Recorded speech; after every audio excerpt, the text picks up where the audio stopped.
Assalamualaikum warahmatullahi wabarakatuh. Perkenalkan, nama saya Tarisa.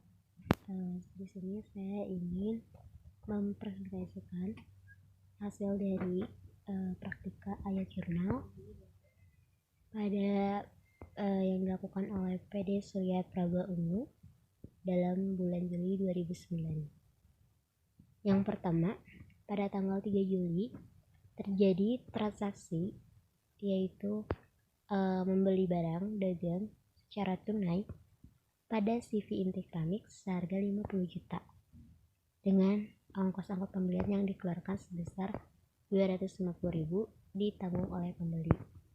Maka ayat jurnal yang dicantumkan di sini yaitu persediaan barang dagang pada debit sebesar 50.250.000 karena 250.000-nya itu ongkos pembeli, dan kas yang dikeluarkannya pun pada kredit sebesar 50.250.000.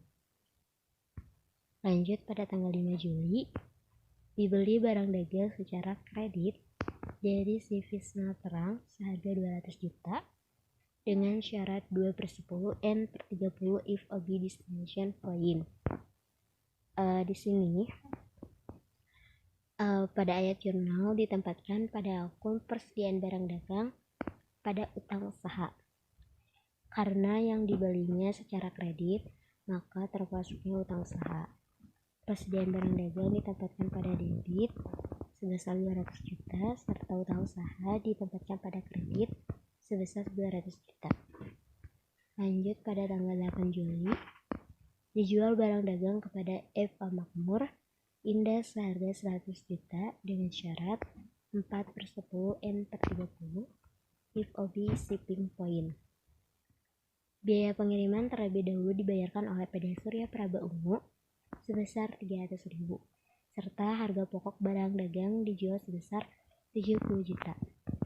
Pada tanggal 8 termasuk piutang usaha karena pembeli membeli barang pada kita secara kredit, maka masuknya piutang usaha ditempatkan pada debit sebesar 100.300.000 karena 300.000-nya kita yang membayar ongkos pada pembeli.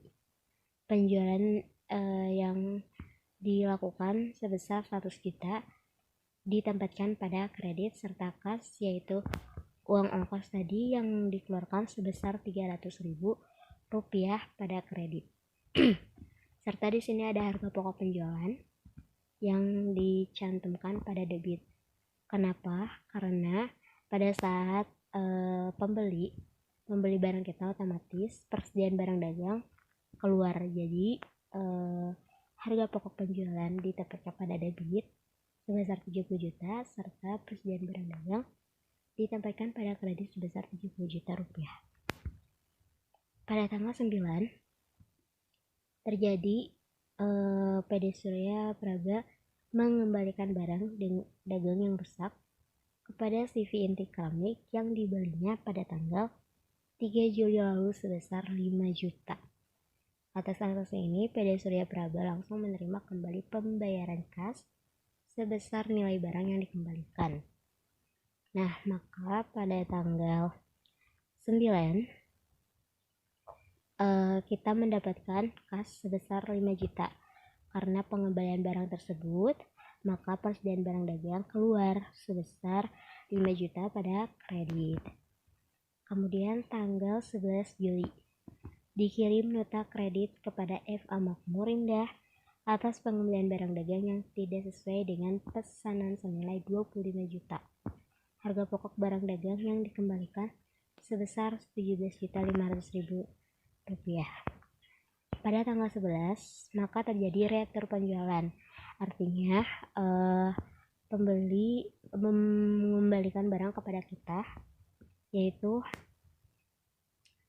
sebesar 25 juta karena dalam bentuk kredit, maka retur penjualan pada piutang usaha.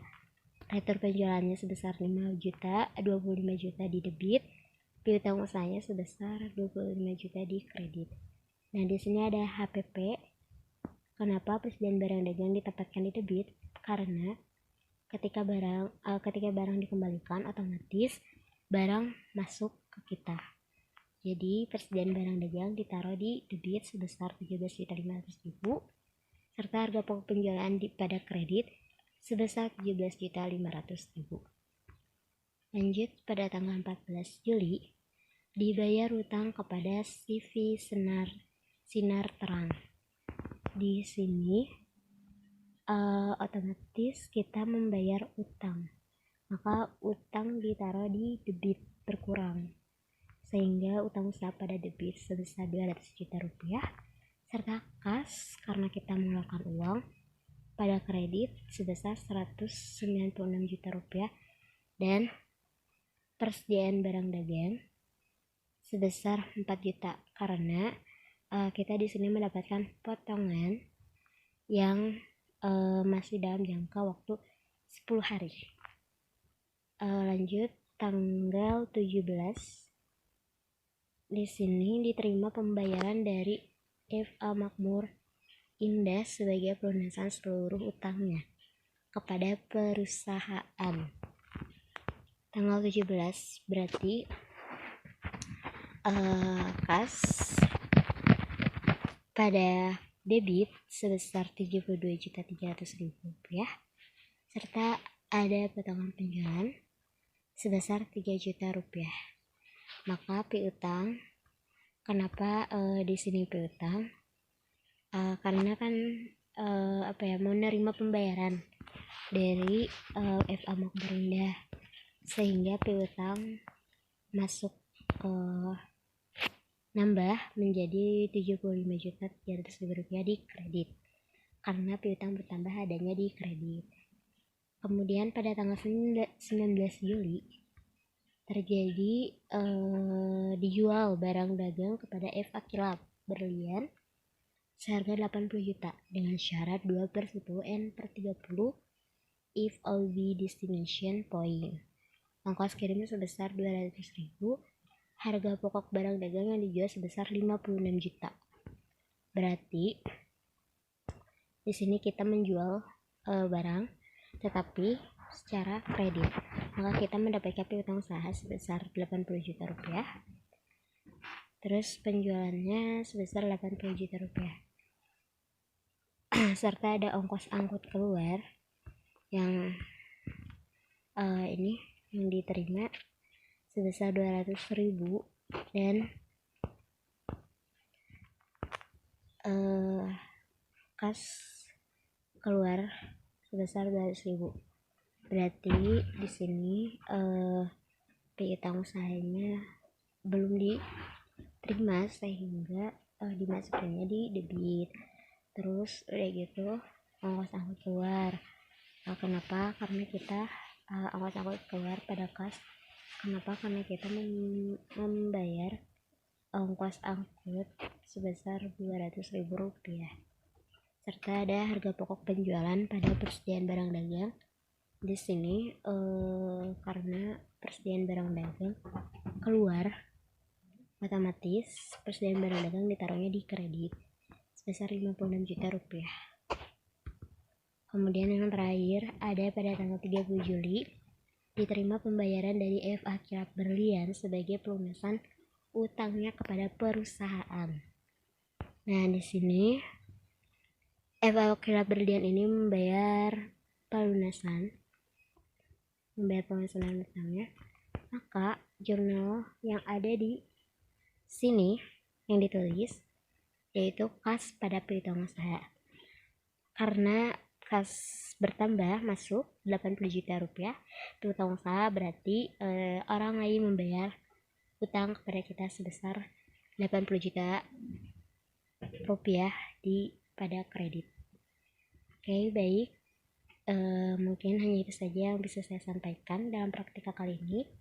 Mohon maaf apabila ada salah-salah kata yang disengaja maupun tidak disengaja, serta kata-kata yang terlalu cepat dan sulit dijelaskan.